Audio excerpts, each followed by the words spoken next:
구들방 불멍 중에 들은 소리. 그날 밤문이 3번 두드려졌다. 불은 커질수록 소리가 작아진다. 장작이 숨을 들이마시듯 타오르면 방 안의 모든 잡음이 그 불 속으로 빨려 들어가는 느낌이 든다. 나는 그 조용함 때문에 늦은 밤이면 일부러 불을 더 살려놓고 아무 말도 하지 않은 채 불꽃만 바라보곤 했다. 밖에서는 바람이 대나무를 긁고 지나가며 끼익 하고 날카로운 소리를 남겼다. 기왓장 밑에서는 낡은 나무가 아주 미세하게 떨렸고 그 떨림이 오래된 집의 숨소리처럼 들렸다. 불빛이 벽을 핫을 때마다 내 얼굴도 같이 흔들려서 마치 내가 지금이 아니라 어딘가 오래된 밤에 서 있는 것처럼 느껴졌다. 그때였다. 대문 쪽에서 아주 작게 나무를 손끝으로 건드리는 소리가 났다. 툭. 나는 바람이라고 생각했다. 우리 마당은 좁고 겨울 바람은 뭐든 서로 부딪히게 만들며 문짝은 흔들릴 때마다 꼭 사람 손길 같은 소리를 낸다. 하지만 소리는 다시 났다. 이번에는 툭 하고 멈춘 뒤에 손이 방향을 바꿔 다시 두드리는 듯한 리듬이 섞여 있었다. 내 손이 무릎 위에서 멈췄다. 불꽃은 그대로 무성했는데 내 안에서만 갑자기 체온이 내려가는 느낌이 들었다. 문을 두드리는 소리가 늦은 밤에 나면 사람은 2가지 중 하나를 한다. 문을 열어버리거나 문을 마음속에서 잠가버린다.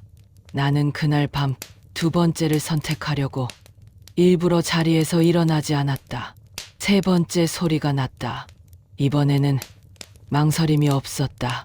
딱 한 번 단단하게 말 대신 치는 신호처럼 그 소리 하나에 할머니 목소리가 머릿속에서 그대로 살아났다. 밤에 문 두드리면 처음은 못 들은 척해라. 2번째는 숨을 죽여라. 3번째는 마음을 먼저 단단히 해라. 나는 할머니 말을 미신처럼 믿는 사람이 아니었다. 그런데도 그날 밤에는 할머니 말이 옛날 이야기가 아니라 사용 설명서처럼 떠올랐다. 문 밖에서 발소리가 들렸다. 자갈을 아주 조심스럽게 밟는 소리였고 발 뒤꿈치를 들고 걷는 사람의 습관이 그대로 묻어났다. 급한 사람은 그렇게 걷지 못한다. 겁에 질린 사람도 그렇게 걷지 못한다. 익숙한 사람만이 그렇게 걷는다. 익숙하다는 건 2가지다. 이 집을 아는 사람이거나 이 집을 그럴듯하게 만드는 법을 아는 사람이다. 나는 그 둘을 구분할 자신이 없어서 불을 바라보는 척하며 귀만 세웠다. 아주 낮은 웃음이 들렸다. 목에서 난 웃음이 아니라 바람이 웃는 듯한 소리였고 그 소리에는 사람의 체온이 없었다. 나는 그제야 일어났다. 불 앞에서 몸을 돌리는 순간 따뜻한 공기와 차가운 공기가 내 목덜미에서 부딪혀서 근골이 잠깐 서늘해졌다. 나는 그 서늘함을 잊지 않으려고 일부러 천천히 움직였다. 부엌으로 갔다. 칼을 잡겠다는 생각이 아니라 빈손으로 서 있으면 마음이 흔들려 문고리까지 손이 미끄러질 것 같았기 때문이다. 사람은 공포를 손으로 눌러야 견딜 때가 있다. 부엌에 작은 등잔을 켰다. 불빛은 처음엔 약하게 떨다가 그 다음에야 제 얼굴을 만들었다. 그 약한 빛이 오히려 나를 진정시켜서 나는 숨을 한 번 길게 내쉬었다. 마루로 나오자 차가운 공기가 발목을 훑었다. 겨울이 마루 밑에 숨어 있다가 내 발을 붙잡는 느낌이었다. 문 밖에서 다시 기척이 가까워졌다. 이번에는 두드림이 아니라 문 앞에 얼굴을 들이대고 숨을 내뿜는 것 같은 기운이 문틈으로 스며들었다. 문틈이 아주 얇게 떨렸다. 나는 문 뒤에서 말했다. 거기 누구든 말부터 해요. 침묵이 흘렀다. 대답을 준비하는 침묵이 아니라 내 반응을 계산하는 침묵이었다. 나는 그 계산을 느끼는 순간 오히려 마음이 더 단단해졌다. 그리고 목소리가 들렸다. 전지도 늙지도 않은 목소리였고 남자 같기도 여자 같기도 했으며 딱히 사투리도 표준어도 아닌 애매한 말투였다. 그 목소리가 내 이름을 불렀다. 내 이름을 너무 자연스럽게. 심장이 한번 크게 내려앉았다. 이 시간에 이 집 앞에서 내 이름을 정확히 부를 사람은 없다. 형님, 저예요. 그 말이 더 이상했다.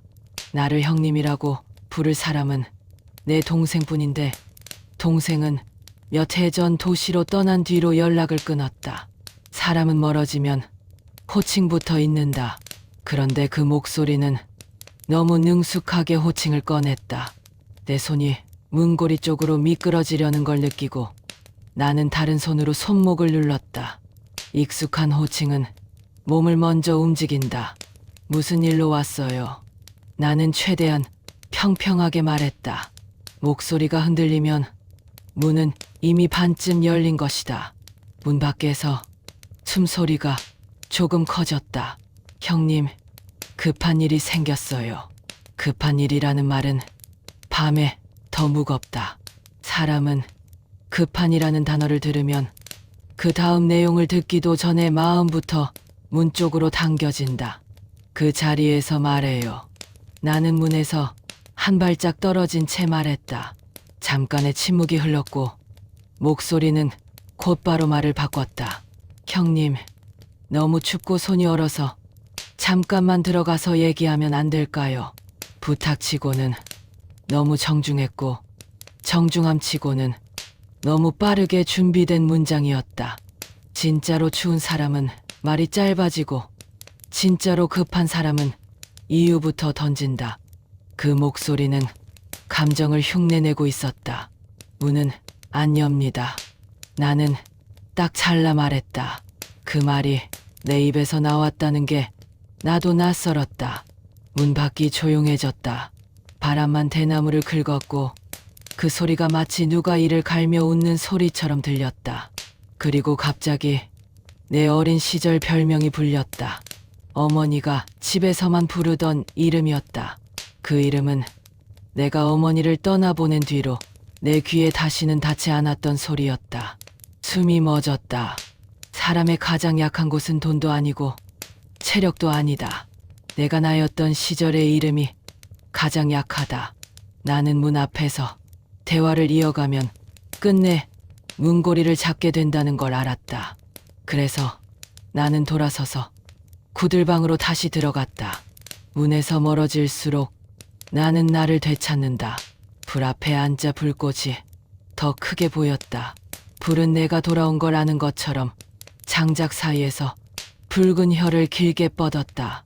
나는 불빛을 바라보며 어릴 적 겨울밤 하나를 떠올렸다. 그날도 이렇게 바람이 세게 불었다. 밖에서 누군가 문을 두드리는 소리가 났고 나는 아이답게 벌떡 일어나 달려가려 했다.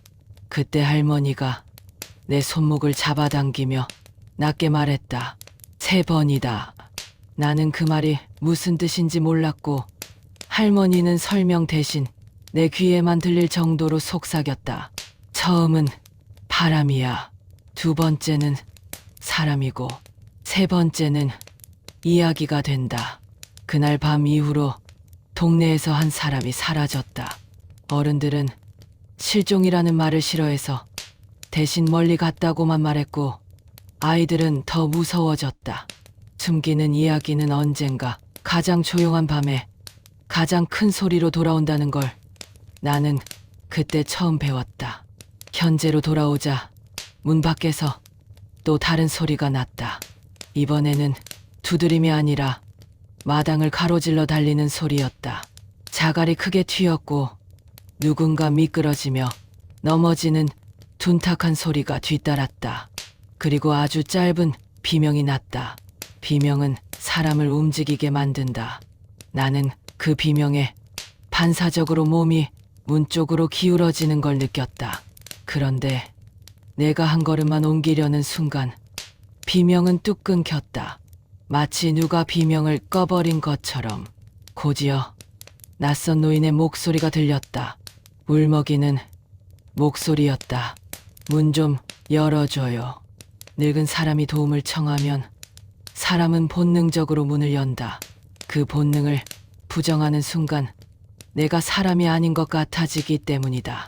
내 마음이 갈라지듯 흔들렸다. 나는 문에 대고 물었다. 어르신, 누구세요? 무슨 일이세요? 어디가 다치셨어요? 문 밖은 잠깐 멈췄다. 그리고 대답이 돌아왔다. 아프니까 문을 열어줘요. 그건 대답 같지만 대답이 아니었다. 진짜로 아픈 사람은 아픈 곳을 말한다. 진짜로 급한 사람은 상황을 설명한다.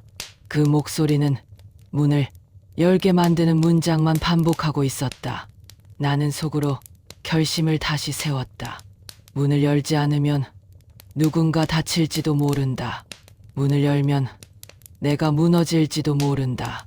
그 사이에서 내가 할 수 있는 유일한 선택은 문을 열지 않은 채 내가 할 수 있는 일을 하는 것이었다. 문은 안 엽니다. 필요하면 112를 부르겠습니다. 그 말을 하자 문 밖의 공기가 바뀌었다. 바람이 문틈으로 더 세게 파고들었고 문짝이 얇게 울었다. 그리고 누군가 웃었다. 아까 들었던 그 바람 같은 웃음이었다. 나는 다시 구들방으로 돌아왔다. 불 앞이 유일하게 안전한 자리처럼 느껴졌기 때문이다. 불은 거짓말을 못한다는 할머니 말이 그제야 이해되는 듯했다. 창호지 창 쪽에서 그림자가 스쳤다. 사람의 형태가 아니었다. 너무 길고 너무 얇고 바람처럼 움직였다. 나는 이상하게도 그 형태를 보는 순간 잠깐 안심했다. 그 안심은 한순간이었다. 창호지 바깥에서 손가락이 천천히 올라와 창 가운데를 톡 찍었기 때문이다. 손가락은 분명 사람 손가락처럼 보였다.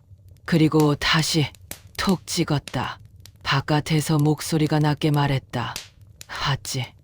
나는 등잔을 떨어뜨릴 뻔했고 손가락 끝에서 힘이 빠졌다. 그 말은 위협도 부탁도 아니었다. 내가 보고 있다는 사실을 확인하는 말이었다. 그 다음엔 더 잔인한 목소리가 왔다. 내 어머니 목소리였다. 정확한 말투, 정확한 호흡, 정확한 거리감까지. 밥 먹자. 그 평범한 말에 내 심장이 찢겼다. 사랑을 훔쳐서 문을 열게 만드는 건 도둑질 중에서도 가장 더럽다. 나는 분노가 올라오는 걸 느꼈고 그 분노가 내 공포를 잠깐 눌렀다. 그 이름으로 나 부르지 마. 나는 크게 말했다. 내 목소리가 방 안에 부딪혀 되돌아오며 내 마음을 더 단단하게 만들었다. 문 쪽에서 긁는 소리가 났다. 손톱을 세운 것 같은 나무를 갈아내는 소리였다. 그 소리는 말보다 더 직접적으로 사람의 신경을 긁었다. 불꽃이 크게 터지며 불씨가 몇 개 튀었다. 불씨 하나가 내 발 앞에 떨어졌다가 금세 꺼졌다. 나는 꺼지는 불씨를 보며 이상하게도 꺼질 수 있다는 가능성을 떠올렸다. 지금 이 밤도, 지금 이 공포도 끝이 있을 수 있다는 가능성 말이다. 그때 마당에서 퍽 소리가 났다. 나무 토막이 쓰러진 것 같기도 했고 누군가 무릎을 꿇은 것 같기도 했다. 나는 문으로 달려가지 않기 위해 오히려 더 천천히 움직여 문틈 아래를 바라봤다. 문틈 아래에 그림자가 보였다. 그림자는 두 개였다. 하나는 사람 다리처럼 보였고 다른 하나는 사람 같지 않게 길쭉했다. 나는 그 순간 깨달았다. 문 앞에 온 건 하나가 아니다. 그리고 그 둘은 서로 다른 방식으로 나를 흔들고 있었다. 문 밖에서 아주 낮은 목소리가 뚝 떨어지듯 말했다. 열어. 명령이었다. 부탁도 설득도 아닌 명령이 나오는 순간 그건 인간의 대화가 아니라 문을 열게 하는 힘이 된다. 내 손이 문고리 쪽으로 또 한 번 미끄러지려 했다. 나는 그 손을 불 쪽으로 돌려 장작의 따뜻함을 손바닥에 덮어 씌웠다. 따뜻함은 사람을 현재에 붙들어 놓는다. 현재에 붙잡힌 사람은 과거의 목소리에도 덜 흔들린다. 그때 할머니의 마지막 말이 떠올랐다. 불빛이 흔들릴 때는 너도 흔들린다. 흔들릴수록 문을 잡지 마라. 나는 문고리에서 손을 뗐다. 그리고 불 앞에 다시 앉았다. 불꽃을 정면으로 바라보며 속으로 말했다. 오늘은 너를 믿는다. 문 밖의 소리는 조금씩 멀어졌다. 자갈을 밟는 소리가 한 번, 두 번, 세 번, 규칙처럼 이어지고 그 다음엔 바람만 남았다. 바람이 대나무를 흔들었고 대나무가 집을 긁었고 집이 얇게 떨었지만 그 떨림은 아까와 달랐다. 이제는 살아있는 집의 떨림이었다. 나는 새벽이 올 때까지 불을 꺼뜨리지 않았다. 장작을 2번 더 넣었고 불꽃이 커질 때마다 나는 오히려 더 차분해졌다. 밖에서 나를 흔들던 것들은 불 앞에서 힘을 잃는 것처럼 보였다. 새벽이 왔다. 새벽은 잔인하게 밝아서 밤의 공포를 허무하게 만들지만 허무함 속에 흔적을 남긴다. 나는 해가 뜨자마자 마당으로 나갔다. 차가운 공기가 얼굴을 때리며 내 정신을 깨웠다. 마당에는 발자국이 있었다. 사람 발자국처럼 일정한 것도 있었고 일정하지 않은 것도 있었다. 이상한 자국은 한 걸음은 깊었고 다음은 얕았으며 또 다음은 아예 사라졌다. 땅을 밟았다기보다 스쳤다는 느낌이었다. 대문에는 작은 검은 점이 남아 있었다. 창호지를 찍던 그 손가락의 점과 비슷한 흔적이었다. 나는 그 흔적을 만지지 않았다. 만지는 순간 내 손이 기억할까봐, 기억이 다시 나를 흔들까봐. 나는 낮에 동네 어르신을 찾아갔다. 밤에 누가 비명 지르는 소리 못 들었냐고, 문 두드리는 소리 못 들었냐고 조심스럽게 물었다. 어르신은 내 말을 끝까지 듣고는 담배를 한 모금 길게 빨았다. 연기가 천천히 올라가며 말보다 무거운 시간을 만들었다. 어르신이 말했다. 그 집은 원래 그런 집이야. 나는 그 말에 오히려 숨이 놓였다. 내가 미친 게 아니라는 느낌이 들었기 때문이다. 사람은 자기 공포가 나만의 공포가 아닐 때 조금 덜 무너진다. 어르신은 마지막으로 한마디를 더 했다. 문을 열면 내가 아니게 된다. 그 말이 내 머릿속에서 하루 종일 울렸다. 내가 밤새 지킨 건 문 하나가 아니라 내가 나로 남는 일이었다는 걸 그제야 깨달았다. 나는 다시 구들방으로 돌아왔다. 어젯밤에 불은 꺼져 있었고 장작은 검게 남아 있었지만 나는 그 검은 장작을 보며 어젯밤 불빛을 다시 떠올릴 수 있었다. 불빛은 사라져도 불이 지켜준 마음의 모양은 남는다. 그래서 나는 다음 밤에도 불을 피웠다. 사람은 무서운 일을 겪은 뒤 피하거나 다시 마주하거나 둘 중 하나를 선택한다. 나는 다시 마주하는 쪽을 선택했다. 불꽃이 살아나자 방이 따뜻해졌다. 따뜻해진 방에서 나는 조용히 결론을 정리했다. 문을 두드리는 건 바깥의 손이지만 문을 여는 건 내 마음이다. 내 마음이 흔들릴 때 누군가는 그 흔들림을 이용하려 하고 그게 사람이든 아니든 결과는 같다. 세상에는 요즘 문을 두드리는 소리가 너무 많아졌다. 돈으로 두드리고 사랑으로 두드리고 불안으로 두드리고 죄책감으로 두드리며 사람들은 당신 마음부터 열게 만든다. 그래서 더 필요한 건 딱 3가지다. 첫 번째, 두드리면 못 들은 척할 용기. 두 번째, 두드리면 숨을 고를 여유. 세 번째, 두드리면 마음을 단단히 하는 선택. 그게 내가 그날 밤 불멍 앞에서 배운 전부다. 그리고 오늘 밤도 나는 문을 열지 않을 생각이다.